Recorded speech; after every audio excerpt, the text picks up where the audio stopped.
gentlemen, that's how you do an intro. I am your host, as always, Chet Porto. Joining me is the glorious one himself, Marcus Green. We got 20 minutes to kill before we record our Wrestling Underground podcast. This is the Wrestling MainStream show. I think that's the dumb name I came up with for this week. Marcus, how the hell are you? Good, man. Good. Looking forward to getting off into some talk. So we're going to run through these mainline stories because you've either heard them before or you just don't care. But be sure when you're done listening to this 20-minute video, hopefully we can keep it to 20 minutes, be sure to download the link below for the realness, the Wrestling Underground, the only podcast you will ever need to listen to for dumb takes on dumb things like dumb pro wrestling. But before we get to that good part, we gotta go through the muckety muck. First and foremost, Marcus, we got a new group on Raw. They're the Masked Full Retributions. I think I saw this cartoon as a kid. Mask! It's terrible then, it's terrible now. But we do got two Bane-looking motherfuckers. And I like that, because that just means we get to bring back the Bane voice. No, it's coming. Vince, you give us a paycheck, and you think this gives you power over us?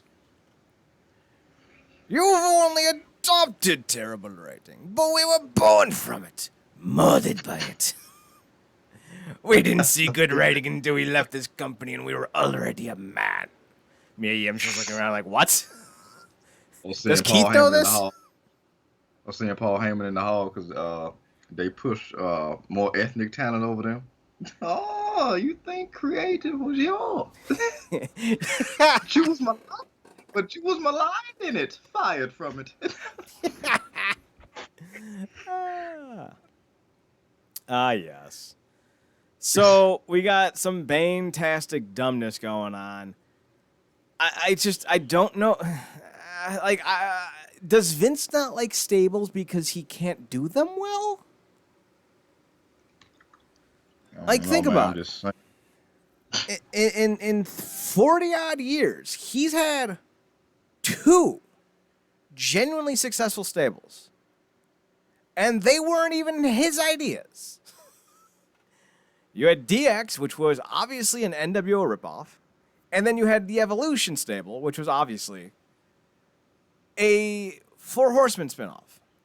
And while the Shield did do well, it wasn't that transcendent. They weren't involved in that many feuds, and they were actually poorly booked. Think about this. I was about to call him Dean Malenko. God damn it. Dean Ambrose was United States champion for like 400 days or some bullshit and defended it twice. They just fucking flip-flopped for no reason. They were heels despite the fact they were super popular, and it didn't make any fucking sense. So, like, looking at this Retribution stable, I gotta ask again, does Vince not care about stables? If that's the case, why do stables? We've been hearing for years that he doesn't like them, so why do them? It's funny because every chance he gets, he pairs black people together. Talk about another stable that's not doing well. But yeah, I mean they making like the Nexus come off like the Mighty Ducks. Jesus. Just waiting for a Wade Barrett to get in the ring and someone to go, Wade, have you been training in the off season? You know, I knew I forgot something. I got some bad news for you. Can we just watch Mighty Ducks 2 instead of talking about wrestling tonight? I'd be down. Oh man, nice. It's terrible. And there's no saving grace for this group. They're already a joke. Apparently, reports say that when they were pitching the names, they got laughed out of the goddamn room. Mace, T-Bar, and Slapjack. That's three of their names.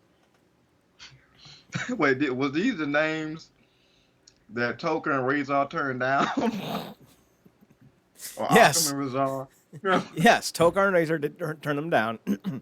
And when asked why, Paul Ellering just said two words. They're babies! There's no saving this stable. They're done. They're DOA, and not the good DOA. If this is how they bring Donovan Dijakovic to the main event scene, or to the main roster, I should say, this is career suicide. This is bad. Poor Mia Yim. She left Impact for this. Yeah, God. in her mind, she upgraded. Again. So, and again, the couple in the same company. So, she's up on the main roster with Lee. So, Mm-hmm. and for them, this is it's crazy for them. This is probably working in their mind, which is probably maybe the saddest thing. It might be working for the WWE, but I doubt the talent involved think this is working. Not with how it was panned and just derided online. It was not. I wasn't even paying attention to wrestling Twitter last night, and even I noticed how bad it was getting trashed. It's not a good sign. And people were, you're high on Dijakovic, aren't you? No, not really. I mean, I just like I said, I like some of his kaiju stuff with Lee, but kind of critiquing on like him trying to do a bunch of moonsaults. It just somebody that big, it just comes off awkward, even if he pulls it off. So. No, cool. A big guy doing small moves. Haven't seen that before. Oh, he's 7 feet and he's diving. Jesus, this guy's he's the second coming of Eddie Guerrero. And stop. No. Big E, Dijakovic, Keith Lee. Short of anyone not named Kevin Nash doing anything short of jumping over the top rope is going to be unimpressive. Well, but they're so athletic. Yeah, so is everyone else. No one cares. When everyone is that way, it's not impressive. It's just unoriginal. And if you're in pro wrestling, if you're in entertainment in general, and you're unoriginal, you're done. There is no afterlife for that. You want to know why Heath Myers is so unnecessary? It's because he's unoriginal. It's not because he's bad in the ring. He's unoriginal. At least Heath Slater's like, hey, I'm a joke. So I'm going to take this joke and run it through the goddamn ground because what's better than nothing? Cringe. So they do a political ad on Impact today where he's like, hey, do you like Heath for Impact? Then this is how you can help Heath on Impact. And it was dumb. And Rhino was there, and they paid, swear to God, they paid David Hasselhoff, Flavor Flav, I think Nancy Kerrigan, to do cameo spots talking up Heath Slater. I don't know how much that cost them, but they're at least getting interesting with it. Heath Slater, of all people, has some of the most interesting segments in pro wrestling television right now in the entire world. Retribution's fucked.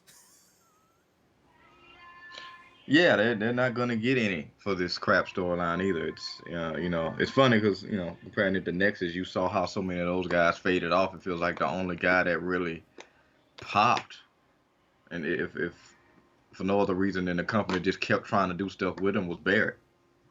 Yeah. But nobody remembers what happened to the guy with the freaking bandana over his face with the T on it. So I feel like that's basically what this is gonna amount to. You want to laugh? Oh my God, Not really. But Oh. of all the guys coming up at the time, I'm like, Michael Tarver, I like him. And it's not because, like, oh, yeah, he's from Cleveland, and obviously that's the default for me. Oh, I like him. He was doing an MMA gimmick when no one in the company was doing an MMA gimmick. I was like, yeah, that could get over. That could work. Fired 9 months later.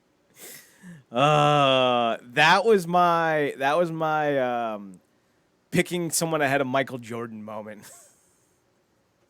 That was my DeAndre Ayton over Luka Doncic moment. Oh, no, this is fine. This will work. It did not. Speaking of things that will not work, apparently Ivar, his injury is significant, and there's concerns that he might not even come back. Dave Meltzer says Ivar isn't coming back anytime soon. This was a major surgery, and he's got a lot of wear and tear. Now, this means that Eric is going to be not persona non grata, but he's going to have not a lot to do going forward. For those that don't like stupid names, Ivar is Hansen, and Eric is Ray Rowe. Ray Rowe's probably the best talent to come out of Cleveland in 20 years. There's The Miz, there's Johnny Gargano, but when the scene hadn't popped back up yet, like in the late 2000s, 2005, 6, 7, 8, 9, Ray Rowe was the guy everyone was talking about. So, of all the cats from Cleveland, like Shane Taylor and Miz and Gargano, and I'm sure there's a few others that I'm blanking on, Rowe was the guy. So, for Rowe to be in the situation on his own, you would think he'd be able to get over, but the WWE just is terrible and don't know what they're doing. And didn't they just create like a new guy for their Raw Underground and then feed him to Braun Strowman for no reason? This is a company that has no idea what it's doing. Who was a SmackDown superstar, by the way. Way to make new stars. Thumbs up. Thumbs up. But, Marcus, we do got some good news. The G1 is back. I haven't watched any of it yet because there's just so much going on at the moment, especially when you cover sports. Baseball playoffs are about to start. The NBA playoffs are winding down. The NFL is starting. Just like, God. Then there's like 40 fucking MMA cards every week I got to cover. It's like, all right, people, I get it. You're all back from the COVID. Calm down. You kind of have a life, so like you eventually have to eat somewhere in there. No, I just started eating pieces of paper. I don't know where I'm finding them. Oh, God. My good friend has turned into that freaking fat computer guy from South Park. That's accurate. Doing all them damn articles only to be told he needs to get on social media more. So, funny story. I did an entire. I pitched this story as is. 5 best MMA fighters turned pro wrestlers / 5 best MMA guys who made their names in MMA but came back to pro wrestling, depending on how you wanted to look at it. So I threw out Tom Lawler, Josh Barnett, Ronda Rousey, Dan Severn, Ken Shamrock, right? Well, they print the article goes up, and my editor goes, "Yeah, great article." I'm like, "Yeah, but you changed the headline." She's like, "Well, yeah, we got to put WWE in there." I'm like, "I didn't pitch it as MMA to WWE. I pitched it as MMA to pro wrestling for a reason." So now I got to rewrite 2 of the goddamn selections. So the reason why it's those 5, not Brock and Bobby and all them, is because they made their names well before MMA. But guys like Shamrock and Severn, even though they started in pro wrestling first, made their names in MMA. So that's the rationale. But now I got to add Cain Velasquez and Shayna Baszler, and I'm just like, fuck this noise. This article doesn't have as much excitement as it once did. I digress. So we go to night 1 of the G1 Climax, Block A. It started the 19th and 20th? Yes. And then I don't know when night 3 starts. Do we have dates for these yet? Yeah, yes, we do. The 23rd and the 24th for nights 2 and 3, 27th and 29th, and 30th. Excuse me. So it's the 19th and 20th, the 20th, 3rd, and the 24th. Then there's the 27th, then the 29th and 30th, the 1st, the 5th, 6th, 7th, and 8th. Then you have the 10th, 11th, 13th, and 14th, 16th, 17th, and 18th of October. So, night 1 only had 1 non-G1 match, and it was Yuya Uemura, I'm going to count it, versus Yota Tsushi? Tamile, Satata. All right, I don't know. Yuya won, so there you go. Then we have the G1s. I can pronounce these correctly. Will Ospreay defeated Marcus's favorite, Yujihiro Takahashi. Marcus's other favorite, Taichi, defeated Jeff Cobb. Oh, for fuck's sake. There's 2 running jokes with Marcus. Marcus loves Taichi, and Marcus is a racist. Both aren't true, but I will keep banging both drums until the day I die. Because it makes him chuckle, and I will do anything for a laugh. I'm a whore. Did the latter have to come out this year? Damn it. Right? Picked a bad time to do racist jokes. Minoru Suzuki defeated Tomohiro Ishii. Reports in Japanese media says, yes, at least 5 buildings did fall down during this match. Don't fuck with the kaijus. Jay White defeated Shingo Takagi. Oh, And that doesn't. Oh, wow. yeah, Jay White winning at all, it just upsets me. And then Kota Ibushi defeated Kazuchika Okada. That's Block A. Night 2, Block B. I like how they do these formats. Because, like, if you're a traveling wrestling company, which hopefully next year a lot of companies will be, you can literally run 2 different tours at the same time that both have relevancy. It's a smart idea. So Night 2 sees Yota Tsushi versus Gabriel Kidd. Apologies if I'm mispronouncing some of these names, because they're not easy for me to say. First G1 match of the night, Juice Robinson defeated Yoshihashi. How is Yoshihashi in the goddamn G1? God damn it. I guess they'll let anyone in. Marcus, I hear we're going to be in the G1 next year. We'll actually have more points than Yoshihashi. How long already showed our true nemesis, Yano. We're coming for you, Yano. Is Yano a racial slur?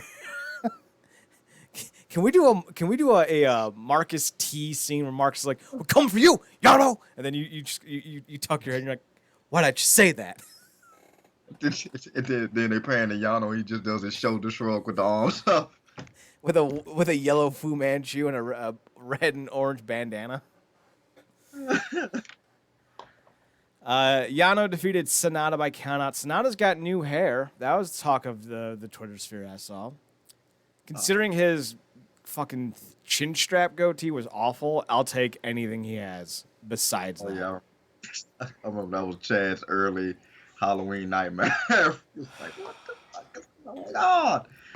If more 9-year-old boys were into New Japan Wrestling, that would have been everywhere last year.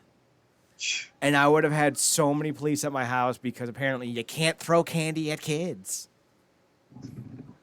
When they look like Sonata, it should be absolutely illegal. Just start chucking it. Just call me Albert Bell. That joke will land if you know baseball. I just feel like that's a continued narrative against the plight of candy corn. They're trying to get it to be like malicious intent or premeditated candy corn murder. Sir, did you throw candy at kids? Yes. Well, okay. Listen, we've all had bad nights. We're gonna let it slide. Sir, yeah. He threw candy corn at the kids. That monster! It's not even candy. That's it. I'm like, damn it, sir. Like, well, I thought he was trying to attack me with his dog. He was like, sir, that's a service dog. It was looking at me funny.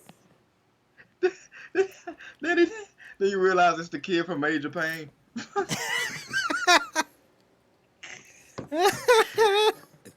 Hell, you need with a blind seeing eye dog. I forgot about that line. Oh, God. So Kenta defeated Hiroki Goto. Zachary Sabre Jr. defeated Evil. Remember when Evil was New Japan champion? That was a terrible mistake. Oh, man. Blink and you missed it. Then we got Tetsuya Naito defeating Hiroshi Tanahashi. That rounds out night 1. Let's see. Do we have current scores? We got a 10-way tie. That's what happens after week 1. Kota, Juice, Ospreay, Yano, Suzuki, Naito, Taichi, Sabre Jr., Jay White, and Kenta all have 2 points. We'll update this next week. I do like the G1. I think it's a really fun thing to do during the season. It offers up a unique dynamic, kind of differential point of view for how wrestling can be done. I think Impact's version of it suffered greatly, however. And the reasoning for that is because it felt so needless from where the overall arcs were at the time for the storylines, and it felt like we were putting everything on pause. So, you know that one of my biggest, just awful, hate it, no good of it, television storytelling motifs is the, 3 hours earlier, 10 days sooner, whatever bullshit, right? My other least favorite is guy you think is dead and or returning shows up at the end of the episode, and the very next episode tells you about how he got there. Hate that. I call that backstepping. For me, I thought the Bound for Glory series was like a backstep. We were backstepping for a whole 7, 8, 10, 12 weeks. We were putting storylines on pause for a tournament that didn't make any sense for Bound for Glory. I don't think it's something that couldn't work, but one, the Bound for Glory series is a terrible name. Like, the Impact Climax, oh, or like the I one. The Impact Climax, that's a porno, though. Starring Karen Jarrett Angle. That's a black spinoff. Well, if it's booked by WWE, at least that means a black talent will finally go over. Finally pushing Lashley to the main event. God damn it. Too bad they're going to call him Dolomite. Oh, like, sorry, Lana, can't go to EW yet. We need you.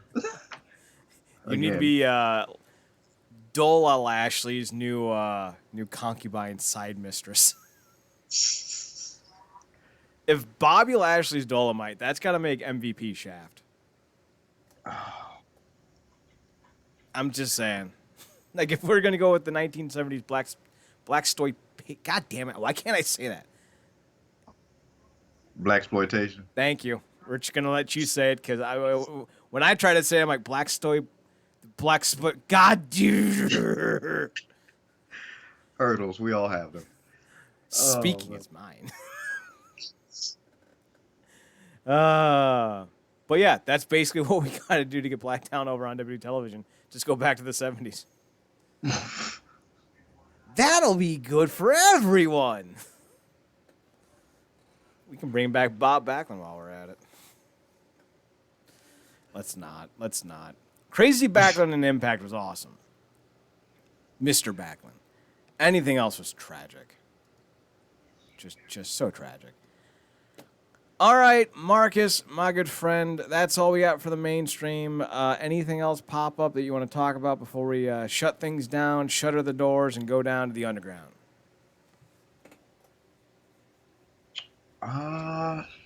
No. Forgot whether or not this will go be on underground, but don't listen to everything wrestlers say when they're trying to refute journalists' claims on Twitter, people. Yeah, wrestlers lie all the time. Anytime someone says, well, why would they lie? To keep a surprise, to avoid getting fired, to avoid having their reputations destroyed. Why wouldn't they lie? What's that key word you said to look out for, Chad? Well, if, maybe. Yep. Look for them adjoiners.